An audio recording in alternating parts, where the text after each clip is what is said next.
OK. Awesome. Thank you.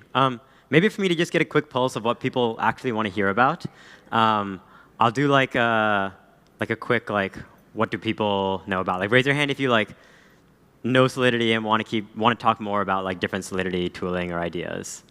OK, not a ton of Solidity fans. OK, raise your hand if you're interested in off-chain data or getting data from kind of unique sources. OK. OK, that's much more people. Sweet. And then, OK. And then raise your hand if you're interested in kind of ways to make Ethereum or blockchain UX more comfortable and easy. OK, similar number of people. Sweet. OK, so maybe what I'll talk about then, I'll calibrate my slides a little bit to that.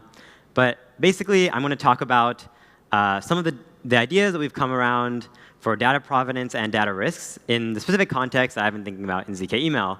I think Althea was originally scheduled to give this talk, and she was mostly going to talk about data provenance and data risk. So I'll try to cover those things for people who came for Althea's talk. But I give my own spin on it because of ZK email.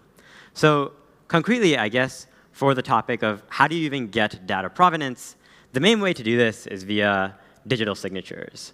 We have this in Ethereum because when you send transactions, it's a signature, but lots of other things have signatures. Passkeys have signatures, passports have signatures.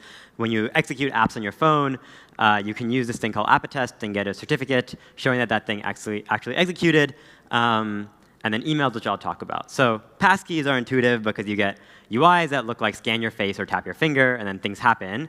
And the reason that occurs is because you can get a signature and then prove that on-chain. Similarly with passports, if you can verify an NFC chip, the signature inside your passport, you can verify that on-chain and do things like proof of personhood. And if you get app-attest, you can do something like, here's an app that is going to take a picture. I'm going to verify that your iPhone took this picture. And this is very interesting because this gives us data source that is outside of blockchain, but can be verified on-chain. And the really nice thing is you can combine this with ZK to get privacy. And so specifically to talk about this concept in the context of ZK email, I'll talk about proving existing emails, which basically lets you get the off-chain data that I was talking about, but much more widely because you can get it from any data in your email, how to get intuitive email-triggered transactions, and what this looks like in practice on mainnet. So concretely, what is ZK email? Well, the idea is all of the emails you've sent or received since 2017 have a signature on them. The signature is just an RSA signature of all of the data in the email that you hash together. Then what we do is we verify this inside of a ZK proof and then allow you to selectively disclose what you do and don't want to reveal. It's quite interesting because it lets you keep arbitrary data private, lets you verify the data from any existing email server directly, and it lets you prove it directly on-chain. To kind of jog the imagination, one thing you might want to think about, the very basics of this give you something like, maybe I can prove a redacted email on chain. But why is this interesting? Well, if you have this sort of data source, which is any email you've received, I can do something like build a domain marketplace on top of Namecheap. I can say something like, I'm going to send some Ethereum to a smart contract, and I'm going to pay for some domain in the real world. And basically, somebody can prove that they transfer that domain on Namecheap, use the confirmation email to unlock that escrowed money, giving you a decentralized marketplace that you've actually built on top of a Web2 service. It's quite unique because most of the ways that I've seen people interconnect blockchain and non-blockchain things has some central intermediary in the middle. Like you have to trust some third-party verifier between Ethereum and Namecheap, and that's very annoying. And the really cool thing is this isn't just limited to Namecheap. As long as you get a confirmation email of something, you can do exactly this kind of operation. And the QR code in the top right will let you literally buy a domain on Namecheap with Ethereum, which is kind of nuts. But you kind of want the ability to make new proofs, like say this Namecheap kind of proof, really fast. And so one thing we did is we realized, oh, if we want like 1,000 Namecheap marketplaces, then people better be able to make these proofs almost immediately. So for instance, we built this thing where you can go to our registry and you can define a new kind of proof. In this case, somebody tried to build a proof of DevCon rejection. Basically, you applied to DevCon with a talk and you got rejected. And the configuration is not too long. It's a little bit of JSON that defines, it better have a proposal title and it better say you were rejected and not accepted. And then you prove it came from devcon.org. And then we take this configuration and we compile exactly that email proof and let you build a marketplace or whatever you want on top of it. Folks built a lot of cool stuff with this. They built proof you received or signed a document on HelloSign/DocuSign. Proof you took a flight to or from with American Airlines to or from somewhere. This is quite cool because you can do things like automatic ticket reimbursement. You can prove you're part of a Slack workspace. This works for Discord, Telegram, whatever. Anything you get an email of, you can prove. And so this is quite cool because now you can move off-chain communities on-chain. You can prove you exported your LinkedIn data and then sell that to AI companies like OpenAI or Anthropic. And now they can verify, oh yeah, they actually exported the LinkedIn data correctly. You can verify you exported your OpenAI chat data and then sell that to Anthropic. You can prove you completed some issue on GitHub, which lets you do kind of public goods disbursements automatically. You can prove you ordered a pad thai in Thailand. Somebody put this up with this code where you prove you got a grab receipt showing that you're in Thailand and you ordered pad thai. And of course, DevCon rejection. Now, another way that you might think about using emails beyond just proofs of emails you've received might be something like whistleblowing. So you can do something like, I prove I work at aztecprotocol.com, or I prove I work at boeing.com, or whatever. And the idea is, as long as you can prove ownership of that email address, you can now say something interesting. For instance, I work at Boeing, and I'm going to tell you which employee I am, but I forgot to put the screws on the door in the plane. And so now you can kind of have a way that people can express things that would normally cause them to, say, lose their jobs or might be higher risk, but they can do it with the full kind of verification of that source information without revealing who exactly they are. Now, the big problem with this, of course, is moderation. You can't allow people to spend the currency of the commons, or else they will then you can imagine an individual draining the entire reputation of an organization by just posting hateful content. And so you can imagine that you could do moderation with something like a TEE, where you force proofs before they settle to pass a TEE verification that OpenAI has some credible neutral rules, say, this is not hate speech, and responded yes when you queried that API.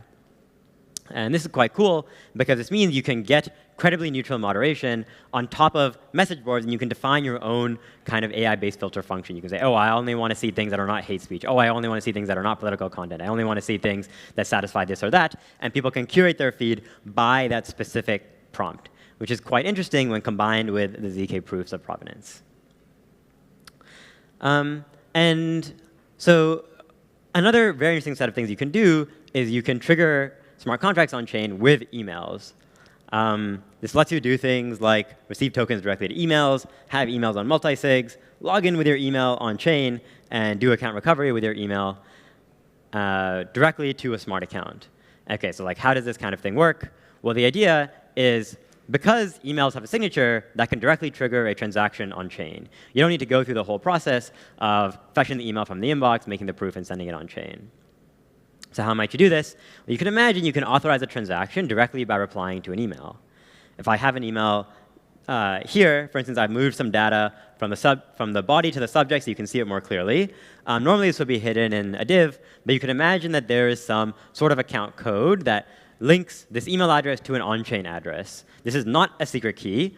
This is kind of, you can think of it as a salt to a hash. So I take an email address, I hash it with this code, and then I get a smart contract which is controlled by that email address. And the email address is also private on-chain. You can try signing up if you use the QR code in the top right. It's very simple. You just hit sign up, you reply to the email, and then you have an email smart contract that you can trigger with arbitrary transactions.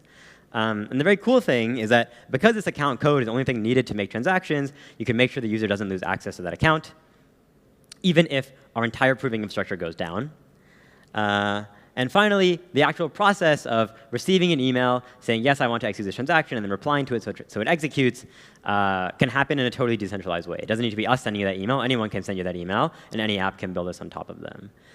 And so this is quite interesting because you can get this new data source, which is people sending emails, and use that to trigger directly on-chain transactions. In this case, something as simple as sending or receiving ERC20s. But you can do something, and in practice, it kind of looks something more like the email on the left, where you just reply confirm to accept the request, and the subject is kind of specified what exactly you're doing. Here, it's like accepting a guardian, that you're a smart account guardian. And on the right, you can see that you can also do this via just signing in with Google. You don't need to go to your inbox and reply. The security trade-off here is that if you use a JWT, you're basically doing this in a way that Google is signing everything, versus if you're doing it with the email, your own email domain provider is signing it, which may not necessarily be Google. Cool. So now that you can receive any asset to any email address, one compelling thing you might be able to do is basically send emails to send these Ethereum transactions and control smart contracts. The concrete flow looks kind of like you create an account, you put in your email address, you reply confirm, you get a confirmation, and then you get your normal wallet UI. And instead of triggering transactions to your MetaMask, it triggers it by sending an email and waiting for your reply. This is kind of maybe most compelling if you can have this be a multi-sig signer. So it turns out that you can, for instance, directly add an email address into a safe wallet. This hasn't been released yet, but hopefully will be out soon, kind of natively into safe. And this means that when you send a transaction from the EOA that owns the safe, the email can say, oh, if this transaction is over, I don't know, $1,000, I should probably get a 2FA confirmation. That email will automatically get an email saying, are you sure you want to confirm? They reply confirm, and now the multi-sig transaction goes through. You can try this live if you use emailwallet.org and safe.global on base Apolia. It's quite cool. You can basically take the address from this screen and put it into any safe as a signer on base Apolia, and it'll just work. And one of the cool things here is that we have to index basically the blockchain events, both happening with unconfirmed safe transactions to know when to send emails, how to send them on chain, and to know the state of the safe on chain. And so we have to use kind of any on-chain data indexer like the Graph or Shovel or whatever for that. Sweet. And when you think emails on blockchains, you might think login. And so that's exactly what this sort of thing also allows you to do, is reply or sign in order to log into an account. So you can do exactly that. This gives you this kind of ephemeral key-based transaction logic where now your front end can send transactions on behalf of your email with some scope, which is kind of the ideal flow. Like you want users to just hit sign in, not think about it, but to not access all the assets in their wallet, which is, I think, quite compelling for general crypto security UX and for getting the UX of people interacting with wallets to not look like connecting MetaMask, because that's a huge barrier to people beyond the 20,000 total people in crypto to actually use the apps. It's easy to integrate. You get an email that similarly looks intuitive, and it's totally possible to integrate today. And the final thing is, you can imagine you can use emails as guardians to recover your account. If you have this other data source of emails replying, then this is very valuable for security on your existing smart wallets. So you can imagine, for instance, that this is one of the most important things when you think about kind of wallet screw-ups being the reason that people lose most of their funds on chain.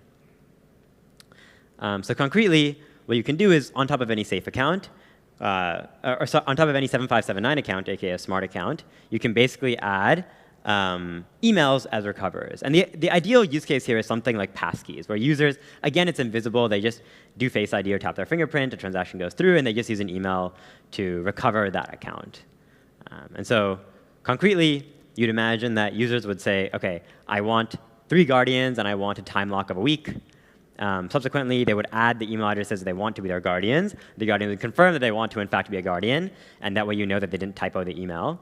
When they actually lose their phone, or their passkey, or their wallet, or their ledger, or whatever, then to recover their assets, the guardians will all send a recovery request like, hey, I want to recover my wallet from here to there, and then a time lock will start. Once the whole threshold is met and the time lock finishes, then the account's assets will get recovered to the account that the guardian said to recover it to. And this works exactly the same way that all the other previous flows worked. Something gets configured via front end, the email gets an email, they reply to it, and a ZK proof is generated, and that proof is verified on chain. This happens both for guardian acceptance and for actually processing the recovery. It's the exact same series of steps. And you can try this live, approve.email/recovery. Basically lets you recover any safe account on, right now on base Apolia, but soon all chains, with exactly this kind of flow. And it works with any existing safe or a new safe. And we're really hoping that by enabling these kinds of new ways to use off-chain data, that it enables a whole new way of interacting with blockchains.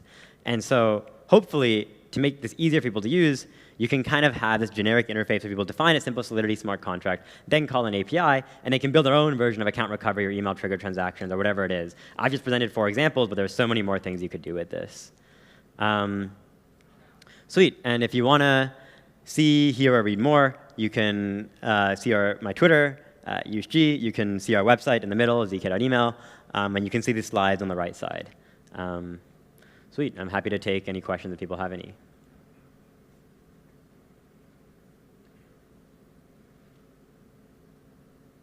Cool. I'll call it there then. Thank you.